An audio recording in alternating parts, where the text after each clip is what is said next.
Halo, Assalamualaikum warahmatullahi wabarakatuh. Selamat pagi, siang, dan malam Bapak Ibu guru hebat dimanapun Anda berada. Mohon izin memperkenalkan diri. Nama saya Rizal Faisal SPD. Saya adalah guru mata pelajaran Penjas di SMA Negeri 1 Ciwidey. Dan saya merupakan calon guru penggerak Angkatan 5 di Kabupaten Bandung. Di sini saya akan mencoba membuat karya demonstrasi kontekstual terkait filosofi pemikiran Ki Hajar Dewantara untuk memenuhi kebutuhan tugas calon guru penggerak Angkatan 5 pada modul 1.1.A.6. Menurut Ki Hajar Dewantara, pendidikan adalah tempat persemaian benih-benih kebudayaan dalam masyarakat. Jika diibaratkan, pendidikan itu tak ubahnya seperti klub sepak bola profesional kebanggaan Jawa Barat yang tidak lain dan tidak bukan adalah Persib Bandung. Persib Bandung memiliki pemain yang berbeda-beda sesuai dengan posisinya. Ada yang berposisi sebagai penjaga gawang, pemain bertahan, gelandang, maupun pemain yang berposisi sebagai penyerang. Penentuan posisi tersebut ditentukan oleh karakteristik permainan, potensi, serta bakat dan minat dari pemain itu sendiri. Hal ini berarti seorang pelatih harus bisa dan harus pintar dalam menentukan dan memilih posisi pemain sesuai dengan karakteristik permainan pada pemainnya itu. Pelatih tidak bisa memaksakan seorang yang memiliki potensi sebagai penjaga gawang kemudian diposisikan sebagai pemain penyerang, dan begitupun sebaliknya. Tugas pelatih di sini adalah menuntun dan menggali potensi yang dimiliki para pemainnya sehingga pada akhirnya pemain dapat bermain sesuai dengan minat dan bakatnya. Hal ini sama dengan proses pendidikan di sekolah. Pendidikan sifatnya tidak boleh memaksa, karena setiap anak memiliki keunikan dan keistimewaan yang beragam. Setiap anak memiliki fisik, psikis, psikomotorik, bahkan karakter, sifat, dan sikap yang berbeda-beda. Namun, satu hal yang harus digarisbawahi bahwa setiap individu anak memiliki hak yang sama untuk tumbuh dan berkembang sesuai dengan potensi, minat, dan bakat yang dimilikinya. Maka dari itu, seorang guru harus mampu menuntun tumbuh kembang anak sehingga seluruh potensi terpendam yang dimiliki anak dapat digali dengan maksimal. Jika kita analisa, pada tahun 1995 dan 2014, Persib berhasil menjadi juara di Liga Indonesia. Salah satu kunci suksesnya yaitu adanya kekompakan tim. Kekompakan tim bisa dibangun apabila ada komunikasi yang baik antar seluruh elemen di dalamnya. Seperti halnya pendidikan di sekolah. Komunikasi seluruh pihak, baik antara guru dengan murid, guru dengan orang tua dengan murid, murid dengan murid, menjadi salah satu kunci suksesnya proses pendidikan di sekolah. Hal ini selaras dengan pemikiran Ki Hajar Dewantara bahwa tujuan pendidikan yaitu menuntun segala kodrat yang ada pada anak agar mereka dapat mencapai keselamatan dan kebahagiaan yang setinggi-tingginya baik sebagai manusia maupun sebagai anggota masyarakat. Tentunya dengan komunikasi yang baik, guru dapat menuntun, mengarahkan, membimbing peserta didik untuk dapat belajar sesuai dengan kodrat alam dan kodrat zamannya.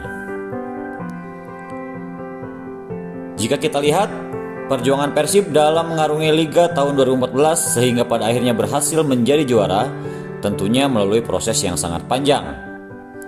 Pelatih Persib pasti meracik dan merencanakan berbagai program latihan, baik latihan fisik, latihan psikis, teknik, taktik, maupun strategi. Hal ini pun sejalan dengan asas trikon yang diutarakan oleh Ki Hajar Dewantara, yang tidak lain adalah kontinu, konvergen, dan konsentris.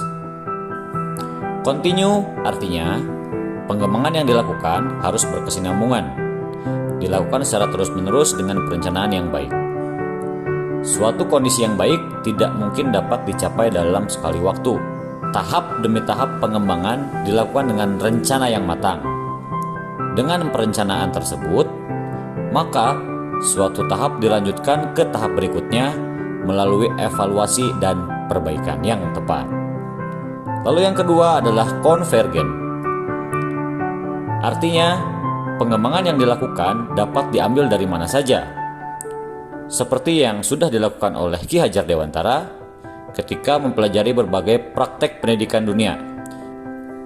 Misalnya Montessori, Frege, dan Tagore. Situasi tersebut sejalan dengan kondisi saat ini bahwa teknologi informasi telah sedemikian canggih sehingga guru dapat mempelajari berbagai kemajuan pendidikan dari mana saja dan kapan saja. Dan yang terakhir adalah konsentris. Artinya, pengembangan pendidikan yang dilakukan harus tetap berdasarkan kepada kepribadian kita sendiri. Tujuan pendidikan adalah menuntun tumbuh kembang anak secara maksimal sesuai dengan karakter kebudayaannya. Oleh karena itu, meskipun Ki Hajar menganjurkan kita untuk mempelajari kemajuan bangsa lain, namun tetap semua itu ditempatkan secara konsentris dengan karakter budaya kita sebagai pusatnya. Terakhir, kesimpulan dari pemikiran Ki Hajar Dewantara tersebut menurut saya adalah yang pertama, bahwa pendidik atau guru tidak ubahnya sama seperti pelayan di bidang pendidikan. Pendidik harus menghamba pada murid. Artinya, pendidikan di sekolah itu harus berpusat pada anak-anak, sesuai dengan kebutuhan dan karakteristik anak. Karena menurut kodratnya, anak lebih suka bermain daripada belajar.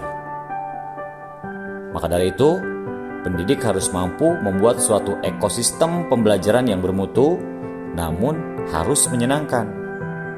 Sehingga anak tidak merasa terbebani dalam belajar. Bahkan anak tidak akan merasa sedang belajar, melainkan sedang bermain sambil belajar. Lalu yang kedua, sebagai pendidik, dalam merancang dan meramu strategi pembelajaran, harus selalu berpedoman kepada trikon Ki Hajar Dewantara, yaitu kontinu, konvergen, dan konsentris. Selain itu, sebagai pendidik, jangan pernah melupakan semboyan pendidikan yang disebut dengan trilogi pendidikan, yaitu Ing Ngarso Sung Tulodo, Ing Madya Mangunkarso, dan Tutpuri Handayani. Di depan, guru memberikan teladan yang baik. Di tengah, guru harus bisa memainkan berbagai peran. Bukan hanya berperan sebagai guru, tetapi juga bisa berperan menjadi teman yang baik untuk murid dalam mencapai citanya. Di belakang, guru harus terus memberikan dorongan motivasi kepada muridnya untuk terus dapat menggali dan mengembangkan potensi yang ada pada dirinya. Itulah dasar-dasar pemikiran filosofis Ki Hajar Dewantara yang dapat saya sampaikan. Mohon maaf apabila ada kekurangan. Terima kasih atas atensinya. Assalamualaikum warahmatullahi wabarakatuh.